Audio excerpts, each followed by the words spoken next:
নতুন করে ঐক্যমত্যের প্রয়োজন নেই মন্তব্য আমির খসরুর। জুলাই সনদ বাস্তবায়নে নির্বাচনের দিকে এগিয়ে যেতে হবে। জুলাই সনদের আইনি ভিত্তির জন্য আগে গণভোট দাবি জামায়াত আমিরের। ফেব্রুয়ারিতে হতে হবে জাতীয় নির্বাচন। নির্বাচন ঘিরে জয়পুরহাট ২ আসনে জোর প্রচারে সম্ভাব্য প্রার্থীরা। ধানের শীষের ঘাঁটি পুনরুদ্ধারে মরিয়া বিএনপি। দেশে মূল্যায়ন না হওয়ায় বিদেশমুখী মেধাবীরা। তরুণদের কর্মসংস্থানের ভালো সুযোগ তৈরির পরামর্শ শিক্ষাবিদদের। বিধিনিষেধের মধ্যে সেন্ট মার্টিনে পরিবেশের উন্নতি। জীববৈচিত্র্যে ইতিবাচক পরিবর্তন। কেটে গেছে মিষ্টি পানির সংকট। যুক্তরাষ্ট্র উড্ডয়নের পরপরই কার্গো বিমান বিধ্বস্ত। উদ্ধার কাজ চলছে। নিহত ৩, আহত ১১ জন। এবং চ্যাম্পিয়ন্স লিগে লিভারপুল হারিয়েছে রিয়াল মাদ্রিদকে। পিএসজির হার বায়ার্ন মিউনিখের কাছে। দেখছিলেন শিরোনাম। সংবাদ সকালের সঙ্গে আছি আমি আয়েশা বুবলি। এবার বিস্তারিত। নতুন করে রাজনৈতিক দলগুলোর ঐক্যমত্যের প্রয়োজন নেই বলে মন্তব্য করেছেন বিএনপির স্থায়ী কমিটির সদস্য আমির খসরু মাহমুদ চৌধুরী। তিনি জানান, জুলাই সনদ সই হয়েছে, এখন তা বাস্তবায়নের জন্য নির্বাচনের দিকে এগিয়ে যেতে হবে। এদিকে আগামী নির্বাচনে জামায়াতে ইসলামী ও এনসিপিকে বিজয়ী করতে সরকার অনৈতিক ভূমিকা রাখতে পারে বলে সন্দেহ প্রকাশ করেছেন স্থায়ী কমিটির আরেক সদস্য মির্জা আব্বাস। নিয়াজ মোর্শেদের রিপোর্ট। বীর মুক্তিযোদ্ধা সাদেক হোসেন খোকার ৬ষ্ঠ মৃত্যুবার্ষিকী উপলক্ষে দোয়া ও আলোচনা সভা আয়োজন করে ঢাকা মহানগর দক্ষিণ বিএনপি। এ সময় ঢাকা ৬ আসনে বিএনপি মনোনীত প্রার্থী ইঞ্জিনিয়ার ইশরাক হোসেন তার বাবার মৃত্যুর জন্য স্বৈরাচার শেখ হাসিনাকে দোষারোপ করেন। ওনার মৃত্যুর ঠিক আগ দিয়ে আমরা ওনার পাসপোর্টের আবেদন করি। উনি দেশে আসার ইচ্ছা প্রকাশ করেছিলেন, কিন্তু খুনি স্বৈরাচারী হাসিনা ওনাকে দেশে আসতে দেয় নাই, দেশে মৃত্যুবরণ করতে দেয় নাই। বিএনপির স্থায়ী কমিটির সদস্য মির্জা আব্বাস বলেন, একটা দলকে পছন্দের প্রতীক দেওয়ার মধ্য দিয়ে প্রমাণ হয় সরকারের নিজস্ব ক্ষমতা নেই। এই সরকার দুটি দলের উপরে, একটি তাদের নিজস্ব সৃষ্ট দল আর একটা পুরনো দল, এদের উপরে ভর করে এই সরকার টিকে আছে। এই সরকারকে ওরা যা বলে, ওই দুটি দল যা বলে, এই সরকার তাই করে। সর্বশেষ প্রমাণ হলো একটা প্রতীক নিয়ে, নির্বাচনী প্রতীক। এদিকে রাজধানীর ডিপ্লোমা ইঞ্জিনিয়ার্স ইনস্টিটিউশনে তারুণ্যের রাষ্ট্রচিন্তা শীর্ষক আলোচনা সভায় যোগ দেন বিএনপির স্থায়ী কমিটির সদস্য আমির খসরু মাহমুদ চৌধুরী। সভা শেষে সাংবাদিকদের প্রশ্নের জবাবে তিনি বলেন, সব আলোচনা শেষে সই হয়েছে জুলাই সনদ, যা আগামী নির্বাচিত সংসদ বাস্তবায়ন করবে। এ নিয়ে নতুন করে ঐক্যমত্যের আলোচনার প্রয়োজন দেখছে না বিএনপি। ঐক্যমত হয়েছে, সনদ সই হয়েছে, ওখানে চ্যাপ্টার ক্লোজ করে নির্বাচনের দিকে যাব। আবার নতুন করে কিসের ঐক্যমত? আবার এটা আমরা তো বারবার বলছি ঐক্যমত, আর এখানে তো বাস্তবায়ন, এই যে যারা যেটা বলছে, আমরা যেটা ঐক্যমত হয়েছে ওটা দিয়ে তো আমি জনগণের কাছে যেতে হবে, তাই না? সংশোধিত গণপ্রতিনিধিত্ব অধ্যাদেশ আরপিওতে প্রতীক নিয়ে ছাড় থাকা উচিত ছিল বলেও জানান আমির খসরু। নিয়াজ মোর্শেদ, দেশ টিভি, ঢাকা। যারা মনোনয়ন পাননি, দল তাদের যথাযথ দায়িত্ব ও সম্মান দেবে বলে জানিয়েছেন বিএনপি মহাসচিব মির্জা ফখরুল ইসলাম আলমগীর। মঙ্গলবার নিজের ভেরিফাইড ফেসবুক পোস্টে এমনটি বলেন তিনি। পোস্টে বিএনপি মহাসচিব লেখেন, বিএনপি আমাকে ঠাকুরগাঁও ১ আসনে মনোনীত করেছে। আমি বেগম খালেদা জিয়া, তারেক রহমান এবং সব নেতা নেত্রীকে আমার কৃতজ্ঞতা ও ধন্যবাদ জানাই। তিনি উল্লেখ করেন, এই নির্বাচন হয়তো আমার শেষ নির্বাচন। যারা মনোনয়ন পাননি, বিশ্বাস রাখুন, ইনশাআল্লাহ দল আপনাদের যথাযথ দায়িত্ব ও সম্মান দেবে। বিএনপিতে যোগ দিয়েছেন জুলাই আন্দোলনে শহীদ মুগ্ধর ভাই মীর মাহবুবুর রহমান স্নিগ্ধ। মঙ্গলবার রাত ৯টায় গুলশানে বিএনপি চেয়ারপারসনের অফিসে মীর মাহবুবুর রহমান স্নিগ্ধ মহাসচিব মির্জা ফখরুল ইসলাম আলমগীরের হাতে নতুন সদস্য ফর্ম জমা দেন। এ সময় ভার্চুয়ালি যুক্ত ছিলেন দলটির ভারপ্রাপ্ত চেয়ারম্যান তারেক রহমান। এছাড়া মুগ্ধ ও স্নিগ্ধের বাবা মুস্তাফিজুর রহমান, বিএনপির স্থায়ী কমিটির সদস্য নজরুল ইসলাম খান, আমির খসরু মাহমুদ চৌধুরী, ঢাকা মহানগর উত্তর বিএনপির আহ্বায়ক আমিনুল হক এ সময় উপস্থিত ছিলেন। জুলাই সনদের আইনি ভিত্তির জন্যই আগে গণভোটের আহ্বান জানিয়েছেন জামায়াতে আমির ডক্টর শফিকুর রহমান। বুধবার সকালে সিলেটে কথা বলেন তিনি। বলেন, আমরা সবাইকে নিয়ে ফেব্রুয়ারিতে নির্বাচন আদায় করে নেব। তিনি বলেন, ফেব্রুয়ারিতে নির্বাচন না হলে দেশে নানা ধরনের বিশৃঙ্খলা সৃষ্টি হতে পারে। ডক্টর শফিকুর রহমান বলেন, আমরা জোট করার সিদ্ধান্ত নিইনি, আমরা জোট করব না। তিনি আরও বলেন, আওয়ামী লীগের নির্বাচনে আসার কোনো সুযোগ নেই। শুক্রবার ত্রয়োদশ জাতীয় নির্বাচনে প্রাথমিক প্রার্থী তালিকা ঘোষণা করবে জাতীয় নাগরিক পার্টি এনসিপি। শুরুতে ১০০-র বেশি আসনে সম্ভাব্য প্রার্থী দেওয়ার কথা জানান দলটির যুগ্ম আহ্বায়ক সরওয়ার তুষার। জানান ৩০০ আসনেই প্রার্থী দেওয়ার প্রস্তুতি নিচ্ছে এনসিপি। আর দলের জ্যেষ্ঠ যুগ্ম আহ্বায়ক সামান্তা শারমিন জানান, প্রার্থী নির্বাচনে থাকবে নতুন চমক। আরও জানাচ্ছেন জান্নাতুল মোহনা। আসন্ন ত্রয়োদশ জাতীয় নির্বাচন ঘিরে ব্যস্ত সময় পার করছে রাজনৈতিক দলগুলো। কোন দল কাকে মনোনয়ন দিচ্ছে, কে কোন আসনে প্রার্থী হচ্ছেন, চায়ের দোকান থেকে অফিস পাড়া সবখানেই চলছে আলোচনা। এই আলাপের অন্যতম কেন্দ্রবিন্দু জাতীয় নাগরিক পার্টি এনসিপি। সদ্য নিবন্ধন পাওয়া দলটি নানা কর্মকাণ্ডে প্রায়ই থাকে খবরের শিরোনামে। শুক্রবার শতাধিক আসনে প্রাথমিক প্রার্থী তালিকা ঘোষণা করতে যাচ্ছে এনসিপি। কেন্দ্রীয় নেতাদের পাশাপাশি প্রার্থী হচ্ছেন তৃণমূলের গুরুত্বপূর্ণ নেতারা। ৩০০ আসনের জন্য প্রস্তুতি নিচ্ছি, তারপরে যদি কারোর সাথে জোট সমঝোতা হয় তখন আমরা হয়তো সেটা নেগোসিয়েশন করব। ৩০০ আসন প্রার্থী প্রথমত আমরা হয়তো ১০০, ১৫০ এরকম প্রার্থী আমরা ১৭০টার কথা আমরা এই পর্যন্ত রেডি করেছি। তো এইটা আপাতত ঘোষণা হবে বা প্রাথমিক পর্যায়ে ১০০-র মধ্যে ঘোষণা হবে আর কি। এরপর দ্বিতীয় ধাপে নভেম্বরের শেষের দিকে হয়তো আরও বাকিগুলো ঘোষণা হবে। প্রার্থিতার ক্ষেত্রে থাকতে পারে নতুন চমক।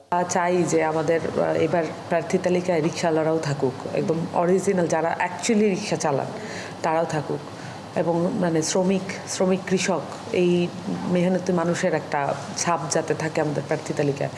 যেন এমনটা না হয়ে যায় আমাদের প্রার্থী তালিকা শুধুমাত্র আমাদের দলের ফান্ডিং করার জন্য প্রার্থী আমরা জোগাড় করছি। আনুষ্ঠানিক ঘোষণা না এলেও কয়েকটি আসনে প্রার্থী প্রায় চূড়ান্ত। এর মধ্যে দলের আহ্বায়ক নাহিদ ইসলাম লড়বেন ঢাকা ১১ আসন থেকে, আক্তার হোসেন রংপুর ৪, সার্জিস আলম পঞ্চগড় ১, হাসনাত আবদুল্লাহ কুমিল্লা ৪, নাসিরুদ্দিন পাটোয়ারি ঢাকা ১৮, তাসনিম জারা ঢাকা ৯, সামান্তা শারমিন ভোলা ১, সরোয়ার তুষার নরসিংদী ২, আব্দুল হান্নান মাসুদ নোয়াখালী ৬, আরিফুল ইসলাম আদিব ঢাকা ১৪, মীর আরশাদুল হক চট্টগ্রাম ১৬, গোলাম মর্তুজা সেলিম ঠাকুরগাঁও ৩, আতিক মুজাহিদ কুড়িগ্রাম ২ আসনে লড়বেন। এছাড়া ২ ছাত্র উপদেষ্টাও এনসিপি থেকে মনোনয়ন পেতে পারেন। জান্নাতুল মোহনা, দেশ টিভি, ঢাকা। জাতীয় নাগরিক পার্টি এনসিপি, বাংলাদেশ সমাজতান্ত্রিক দল, মার্ক্সবাদী ও আমজনগণ পার্টি সব শর্ত পূরণ করায় নতুন রাজনৈতিক দল হিসেবে চূড়ান্ত নিবন্ধন পাচ্ছে। মঙ্গলবার ইসি সচিব আখতার আহমেদ এ কথা জানান। জুনায়েদ আল হাবিবের রিপোর্ট। ত্রয়োদশ জাতীয় নির্বাচন সামনে রেখে ১৪৩টি নতুন রাজনৈতিক দল নিবন্ধন চেয়ে আবেদন করে। প্রাথমিক যাচাই বাছাই শেষে ২২টি দলের বিষয়ে মাঠ পর্যায়ে অধিকতর যাচাই বাছাইয়ের সিদ্ধান্ত নেয় কমিশন। অবশেষে সব শর্ত পূরণ করায় জাতীয় নাগরিক পার্টি এনসিপি, বাংলাদেশ সমাজতান্ত্রিক দল, মার্ক্সবাদী ও আম জনগণ পার্টিকে নিবন্ধন দেওয়ার সিদ্ধান্ত নিয়েছে কমিশন। বুধবার এ বিষয়ে পত্রিকায় বিজ্ঞপ্তি দেওয়ার কথা জানান ইসি সচিব। বাংলাদেশ সমাজতান্ত্রিক দল মার্ক্সবাদী, বাংলাদেশ আম জনগণ পার্টি এবং জাতীয় নাগরিক পার্টি এনসিপি, এই তিনটা দলের ব্যাপারে এই নতুন প্রার্থিত নিবন্ধনের বিষয়ে এটা কমিশন মনে করেছেন যে এই তিনটা দল রাজনৈতিক দল হিসেবে নিবন্ধন পেতে পারেন এবং তাদের ব্যাপারে আগামীকাল পত্রিকায় আমরা বিজ্ঞপ্তি দিব। ইলেকশন কমিশনের অবস্থান তো আরপিও নিয়ে তো আমরা পরবর্তী পর্যায়ের যে কাজগুলো বাকি আছে আমরা সেগুলো নিয়ে করব। এদিকে নিবন্ধন না পাওয়ায় বৈষম্যমূলক আচরণের অভিযোগ এনে নির্বাচন কমিশনের সামনে আমরণ অনশন শুরু করেছেন আম জনতার দলের সাধারণ সম্পাদক তারেক রহমান। ৪৩ লক্ষ গ্রাহকের অর্থ চুরি করা ডেস্টিনি ১.৫-২ মাস আগে দল খুলে এসে নিবন্ধন নিয়ে যাবে। আমরা বছরের পরে বছর রাজনীতি করব, তাহলে মানে টাকা থাকলে নিবন্ধন করা যাবে, রাজনীতি করা যাবে। এর আগে মঙ্গলবার সকালে সিইসি এএমএম নাসিরুদ্দিনের সঙ্গে বৈঠক করেন বিপ্লবী ওয়ার্কার্স পার্টির সাধারণ সম্পাদক সাইফুল হক। কারো সঙ্গে আলোচনা ছাড়াই গণপ্রতিনিধিত্ব আদেশ আরপিও সংশোধন নিয়ে ক্ষোভ জানান তিনি। রাজনৈতিক দলগুলোর সঙ্গে আলাপ আলোচনা না করে আরপিওর বা গণপ্রতিনিধিত্ব আদেশটা চূড়ান্ত করাটা আমরা মনে করি এটা কোনো বিবেচনাসম্মত কোনো কাজ হয়নি। নির্বাচনে এই কালো টাকা, সন্ত্রাস, মাফিয়া এবং সেখানে অনেকে চট দখলের মতন করে যেভাবে দখলের ভাবনা চিন্তা করছেন, এ ধারা যদি অব্যাহত থাকে নির্বাচন প্রশ্নবিদ্ধ হবার ঝুঁকি আছে। আসন্ন জাতীয় নির্বাচন অবাধ, সুষ্ঠু ও নিরপেক্ষ করতে ৩১ দফা প্রস্তাবনা দেওয়ার কথাও জানান সাইফুল হক। জুনায়েদ আল হাবিব, দেশ টিভি, ঢাকা। এদিকে জাতীয় নাগরিক পার্টি এনসিপি, আম জনগণ এবং বাংলাদেশ সমাজতান্ত্রিক দল মার্ক্সবাদীকে প্রতীক বরাদ্দ দিয়ে বিজ্ঞপ্তি জারি করেছে নির্বাচন কমিশন। মঙ্গলবার সন্ধ্যায় জাতীয় নাগরিক পার্টি এনসিপিকে শাপলাকলি, বাংলাদেশ সমাজতান্ত্রিক দল মার্ক্সবাদীকে কাঁচি ও বাংলাদেশ আম জনগণ পার্টিকে হ্যান্ডশেক প্রতীক বরাদ্দ দিয়ে এ বিজ্ঞপ্তি জারি করা হয়। প্রতীক বরাদ্দ পাওয়ার পর ফেসবুকে এ নিয়ে প্রতিক্রিয়া জানায় এনসিপির আহ্বায়ক নাহিদ ইসলাম।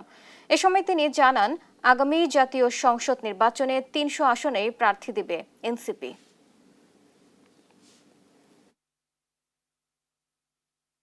এনসিপি দীর্ঘ অনেক দিনের চেষ্টার মধ্য দিয়ে আজকে আমরা নিবন্ধন পেয়েছি। আনুষ্ঠানিকভাবে আমরা এখন থেকে একটি নিবন্ধিত রাজনৈতিক দল এবং শাপলাকলি মার্কায়, আমাদের সকলের প্রিয় শাপলাকলি মার্কায় আমরা নিবন্ধন পেয়েছি।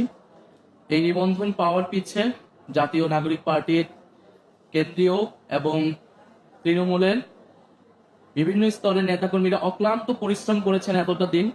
সেজন্য আপনাদেরকে জানাই আন্তরিক ধন্যবাদ এবং কৃতজ্ঞতা।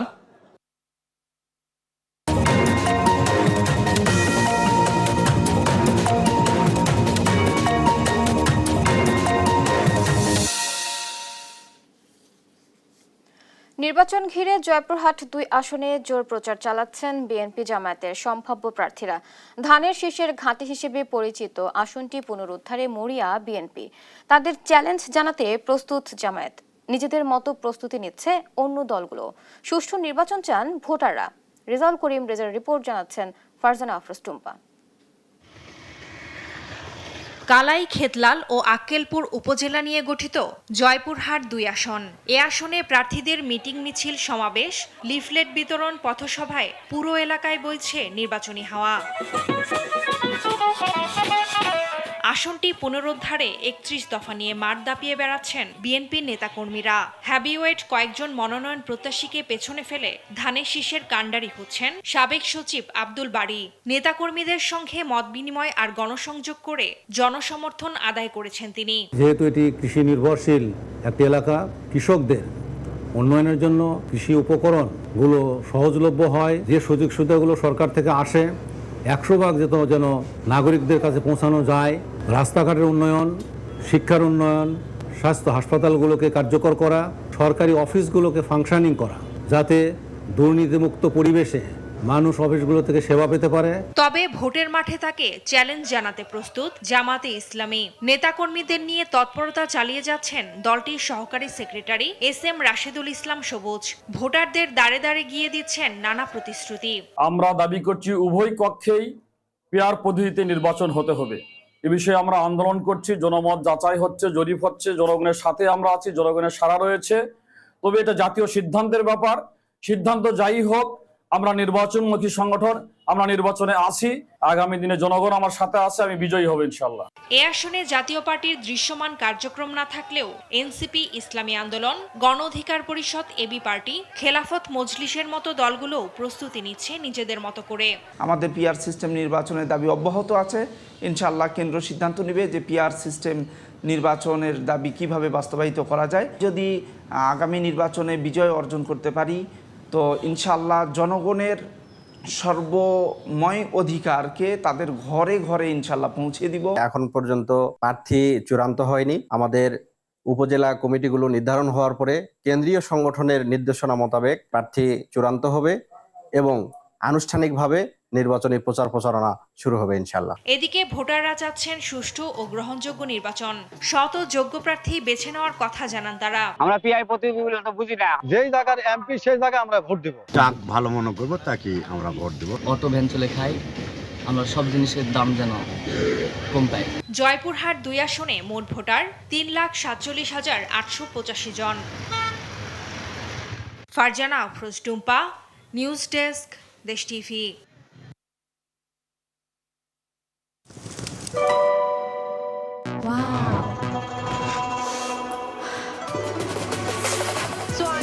Thailand. Time for Thailand. Time for Tom Yum.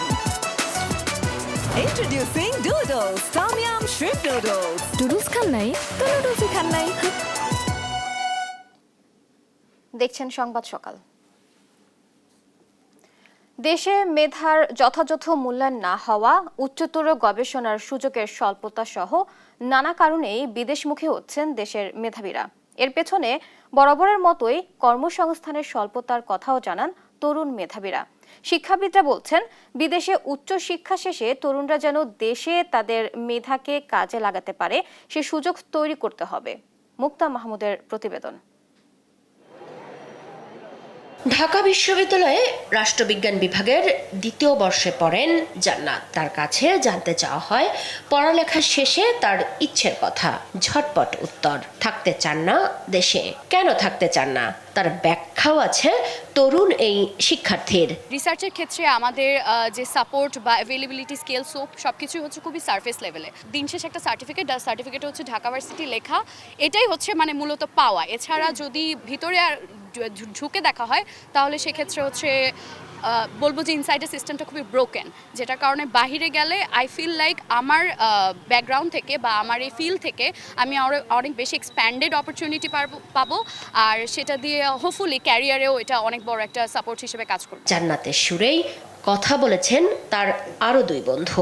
দেশে যেমন চলাফেরার ক্ষেত্রে আমরা একটা প্রতিবন্ধকতা পাই, এখানে সিকিউরিটির অনেক ইস্যুস আছে, তো বাইরের দেশে তো সেটা নেই। মূলত আমার দেশের বাইরে যাবার ইচ্ছা, লাইফস্টাইল আর ওই ক্যারিয়ার অপরচুনিটিগুলোর ক্ষেত্রে আর একটু বেটার সিস্টেম পাওয়াটা। জান্নাতদের মতোই বিদেশেই পাড়ি দেওয়ার পরিকল্পনা বুয়েটের কম্পিউটার সায়েন্স অ্যান্ড ইঞ্জিনিয়ারিং বিভাগের শিক্ষার্থী আরাফাত আহমেদের। প্রকৃত ইঞ্জিনিয়ারদের মূল্যায়ন করা হয় না, আর তার উপরেও কম্পিউটার সায়েন্সের ফিল্ড বাংলাদেশে খুব একটা নাই। এজন্য আমার ফিউচার প্ল্যান আছে যে দেশে বাইরে যাওয়াই। শুধু এই দুই বিশ্ববিদ্যালয়ই নয়, দেশের উচ্চ শিক্ষা প্রতিষ্ঠানগুলোর বেশিরভাগ শিক্ষার্থী দেশের অস্থিতিশীলতা, অর্থনৈতিক পরিস্থিতি সহ নানা কারণেই দেশের বাইরে থিত হতে চান। বিভিন্ন সরকারি চাকরি যদি বলি, সেই ক্ষেত্রে আমাদের দেখা যাচ্ছে যে বিভিন্ন বিষয়ে আমরা কমপ্লিকেশনসে পড়ে যাই।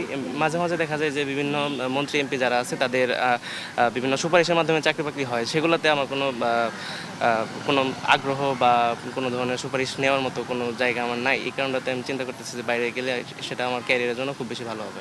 নিয়মিত দেশ ছাড়ছে বিপুল সংখ্যক শিক্ষার্থী, কিন্তু প্রতি বছর ঠিক কতজন বিদেশে যাচ্ছেন সরকারি বেসরকারি কোনো প্রতিষ্ঠানের কাছেই নেই সুনির্দিষ্ট পরিসংখ্যান।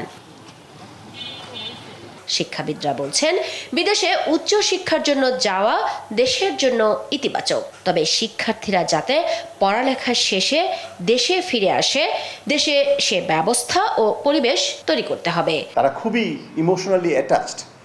আমরা ওই দলটার সাথে কানেকশন করে যে বাংলাদেশি ডায়াসপোরা যারা আছে তাদের যে ইন্টেলেক্ট, তাদের যে মেধা, তাদের যে দক্ষতা, তাদের যে নলেজ, সেগুলোকে আর বাংলাদেশের সাথে একটা করিডোর তৈরি করতে পারি কিনা, একটা নলেজ ট্রান্সফার করিডোর।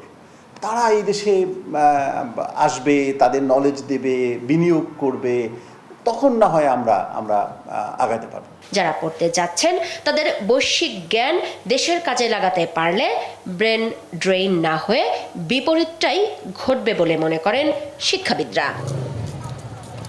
মুক্তা মাহমুদ, দেশ টিভি, ঢাকা। দীর্ঘ ৯ মাস পর্যটক শূন্য থাকার কারণে দ্বীপের নাজুক পরিবেশের উন্নতি হয়েছে। কিছুটা হলেও জীববৈচিত্র্যে এসেছে স্বস্তির নিঃশ্বাস। স্থানীয় বাসিন্দাদের মাঝে ক্ষোভ থাকলেও পরিবেশ গবেষকদের পর্যবেক্ষণে বহু ইতিবাচক পরিবর্তন হয়েছে দ্বীপটিতে। সেন্ট মার্টিন ঘুরে সহকর্মী আবুল বাশার নয়নের প্রতিবেদন জানাচ্ছেন ফারজানা আফরোজ টুম্পা। টানা ৯ মাস বন্ধে সেন্ট মার্টিনের জীববৈচিত্র্যের পরিবর্তন দেখা গেছে। পর্যটক শূন্য থাকায় সেন্ট মার্টিন দ্বীপের নাজুক পরিবেশ কিছুটা হলেও স্বস্তির নিঃশ্বাস ফেলেছে। তবে আইন যেন মানুষের স্বার্থে হয়, সে কথা বলছেন সচেতন নাগরিকরা। সেন্ট মার্টিনের মানুষদেরকে অনেক কষ্টে রাইখা আপনার এই দ্বীপকে তারা জীববৈচিত্র্য রক্ষা করবে, এটা আসলে কতটুকু মানে করতে পারবে বা কতটুকু হবে এটা আমার কোনো বিশ্বাস হচ্ছে না। স্পেসিফিক্যালি পরিবেশ উন্নয়নের জন্য সরকার পরিবেশ মন্ত্রণালয় থেকে এমন কোন একটা কাজ করে নাই যেটা দেখে আমি বলবো বা আপনারা বলবেন, মিডিয়ায় বলবে যে না সেন্ট মার্টিনসে পর্যটক বন্ধ হওয়ার কারণে এই যে পরিবেশের উন্নয়নটা হয়েছে। বন্ধ কেন দিছি সেটা তো সরকার জানবে, আমরা জানি না কেন সরকার করছে, ওরা জানে, ওরা বুঝে, ওরা নাকি বালা বুঝে, দেশ ভাঙি যাবে এরকম বলতেছে। পরিবেশ গবেষকদের মতে আগে শামুক ঝিনুক সহ বিভিন্ন সামুদ্রিক প্রাণী মারা যেত। পর্যটক চলাচল বন্ধ থাকায় সৈকতে শামুক ঝিনুকের বংশবিস্তার ঘটেছে এবং তাদের সংখ্যা বেড়েছে। এছাড়া মা কাছিমের ডিম পাড়ার জন্য একটি নিরাপদ ও অনুকূল পরিবেশ তৈরি হয়েছে। প্রবাল, শৈবাল ও অন্যান্য জলজ প্রাণীর উপর মানুষের ক্ষতিকর প্রভাব কমে এসেছে। সংশ্লিষ্টরা জানান, পর্যটন মৌসুমে একজন পর্যটক দৈনিক 20 লিটার পানি ব্যবহার করেন, যার কারণে বিপুল সংখ্যক পর্যটকের চাপে মিষ্টি পানির সংকট দেখা যেত। তবে এবার পানির সংকট দেখা যায়নি। এবং যে টুরিস্ট তো বেশিরভাগ শিক্ষিত লোক, তারা যদি এটা বুঝাইলে তারা বুঝে জানে এখানে এনজয় করতে আসি যেন এখানকার প্রকৃতিটা নষ্ট না করে। এটা তাদেরকে শিপ কর্তৃপক্ষ বলে, জেলা প্রশাসন থেকে বলা হচ্ছে, পরিবেশ থেকে বলা হচ্ছে সামুদ্রিক কাছিম যেন নিরাপদে ডিম পাড়তে পারে এবং এই ডিমগুলো সংগ্রহ করে এনে আমরা যেন আমাদের হ্যাচারিতে রেখে আবার বাচ্চা পরিয়ে সমুদ্রে অবমুক্ত করতে পারি। 2020 সালে 80টি রিসোর্ট থাকলেও বর্তমানে এর সংখ্যা 2 শতাধিক। এসব স্থাপনা নির্মাণ করতে গিয়ে পরিবেশের ক্ষতি করে পাথর ও সমুদ্র সৈকতের বালি উত্তোলন করা হয়েছে। ফারজানা আফরোজ টুম্পা, নিউজ ডেস্ক, দেশ টিভি। 2 যুগেও বাস্তবায়িত হয়নি 5 নদীর মোহনার পাশে শুরু হওয়া Jhalakathi Dhansiri national eco park. জমি নিয়ে স্থানীয় একটি মহলের সঙ্গে মামলায় ঝুলে আছে পর্যটনের অপার সম্ভাবনাময় প্রকল্পটি। এ নিয়ে হতাশ এলাকাবাসী। নাইম হাসান ইমনের প্রতিবেদন, জানাচ্ছেন মোহাম্মদ শরীফ হোসাইন। 2002 সালে ঝালকাঠির গাবখান, ধানসিঁড়ি, সুগন্ধা ও বিষখালী নদীর মোহনায় জেগে ওঠা চরের 55 একর খাস জমিতে ন্যাশনাল ইকো পার্ক নির্মাণের উদ্যোগ নেয় সরকার। 2007-08 অর্থ বছরে এই প্রকল্পের জন্য বরাদ্দ দেওয়া হয় 4 কোটি টাকা। বালু ফেলে ভরাট করা হয় প্রকল্প এলাকা। কিন্তু প্রকল্পটির 35 একর জমির মালিকানা দাবি তুলে মামলা করে স্থানীয় একটি প্রভাবশালী মহল। পরে মামলা সংক্রান্ত জটিলতায় আটকে যায় প্রকল্পের কাজ।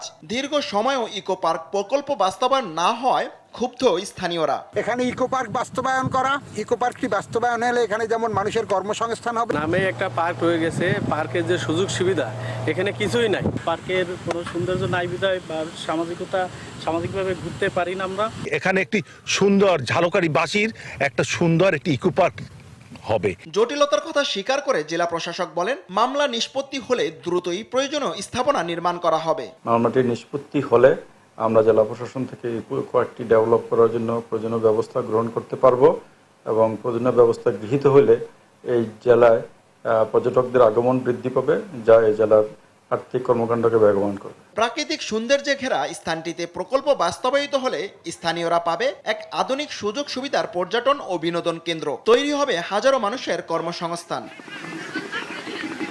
মোহাম্মদ শরীফ হোসাইন, নিউজ ডেস্ক, দেশ টিভি। সুন্দরবনের দুবলার চরে পূর্ণ স্নানের মধ্য দিয়ে শেষ হয়েছে ঐতিহ্যবাহী রাস মেলার আয়োজন। বুধবার সকালেই ভক্তবৃন্দ পবিত্র স্নানের মাধ্যমে রাস পূজার আনুষ্ঠানিকতা সম্পন্ন করেন। এর আগে গত মঙ্গলবার থেকে সুন্দরবনের দুবলার চরে রাস উৎসব উপলক্ষে বিভিন্ন স্থান থেকে দর্শনার্থীরা আসতে শুরু করেন। বুধবার সন্ধ্যার পর আনুষ্ঠানিকভাবে শুরু হবে রাস পূজা। কুয়াকাটা, খুলনা, বরিশাল, বাগেরহাট ও মাদারীপুর সহ দেশের বিভিন্ন জেলা থেকে হাজার হাজার ভক্ত ও দর্শনার্থী অংশ নেন এই বিরল ও ঐতিহ্যবাহী উৎসবে।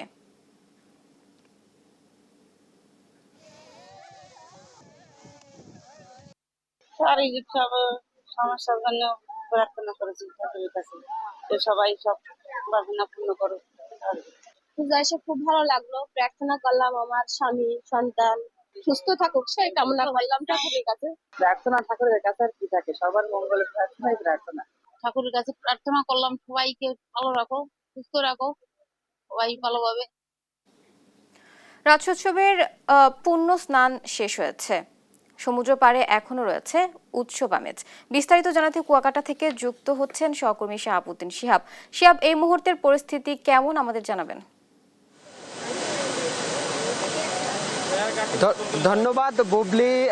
আজকে সকাল 4:45 থেকে পূর্ণ স্নানের মধ্য দিয়ে কিন্তু শেষ হতে যাচ্ছে যে ঐতিহ্যবাহী রাসমেলা, সেই রাসমেলা সকাল থেকে বাংলাদেশের বিভিন্ন প্রান্ত থেকে যে হাজার হাজার পুণ্যার্থীদের আগমনে কুয়াকাটা সমুদ্র সৈকতে একটি উৎসব মুখর পরিবেশ কিন্তু বিরাজ করছে এবং কেউ কেউ গঙ্গা স্নান শেষ করে কিন্তু ইতিমধ্যে তাদের যে গন্তব্য সে গন্তব্য ফিরতে শুরু করেছেন। পাশাপাশি এখানে যে শ্রী শ্রী রাধাকৃষ্ণ মন্দির ও তীর্থযাত্রী সেবাশ্রমের যিনি সাধারণ সম্পাদক নিহার রঞ্জন মণ্ডল, তার সাথে আমি কথা বলেছিলাম। তিনি বলছেন আজকে যে তাদের যে গঙ্গা স্নান, সেই গঙ্গা স্নানটা আজকে কিন্তু সারাদিন জুড়েই চলবে এবং আগামীকালও সকাল 10টা পর্যন্ত কিন্তু তাদের এই গঙ্গা স্নানের যে সময়, সেই সময় কিন্তু পুণ্যার্থীরা পাবেন এবং তারা আজকে যারা আসবেন তারাও গঙ্গা স্নান কিন্তু করতে পারবেন। এবং পুণ্যার্থীদের সাথে কথা বলেছিলাম, তারা বলেছেন তাদের যে জাগতিক যে পাপ, সে পাপ মোচনের উদ্দেশ্যে তারা এই সমুদ্র সৈকতে এসেছেন এবং গঙ্গা স্নান করছেন, পুজো করছেন। এবং সৈকতে যে সকল পুরোহিতরা এসেছেন তারা জানিয়েছেন যে বিভিন্ন উপকরণ দিয়ে দুবলার ঘাস, তুলসী পাতা এবং অন্যান্য উপকরণ দিয়ে তারা পুণ্যার্থীদের তাদের যে পাপের যে প্রায়শ্চিত্ত সেটা কিন্তু শেষ করছেন। তো সব মিলিয়ে একটি উৎসব মুখর পরিবেশ কিন্তু এখন কুয়াকাটা সমুদ্র সৈকতে বিরাজ করছে। তো এবং এই পুণ্যার্থীরাদের নিরাপত্তার জন্য জেলা প্রশাসন, উপজেলা প্রশাসন থেকে সবাই সতর্ক অবস্থানে কিন্তু রয়েছে। তো কুয়াকাটা থেকে হিন্দু সম্প্রদায়ের পুণ্য স্নান নিয়ে আমার কাছে এই ছিল সর্বশেষ। বুবলি। শিহাব, আপনাকে ধন্যবাদ। দর্শক, এতক্ষণ সরাসরি যুক্ত ছিলেন সহকর্মী শিহাব। শেরপুরের সদর ও শ্রীবরদীতে পৃথক অভিযানে খাদ্য বান্ধব কর্মসূচির চাল এবং অবৈধভাবে মজুত করা সরকারি সার জব্দ করেছে উপজেলা প্রশাসন ও যৌথ বাহিনী।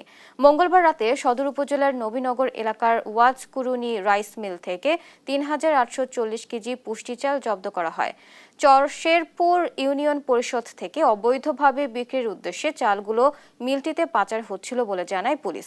মিলের সহকারী ম্যানেজার এনামুল হককে আটক করা হয়। একই রাতে শ্রীবরদী উপজেলা প্রশাসন রানী শিমুল ইউনিয়নের ভায়াটাঙ্গা বানিয়াপাড়া গ্রামে অভিযান চালিয়ে 106 বস্তা MOP, 66 বস্তা ও DAP 40 বস্তা সরকারি সার জব্দ করা হয়।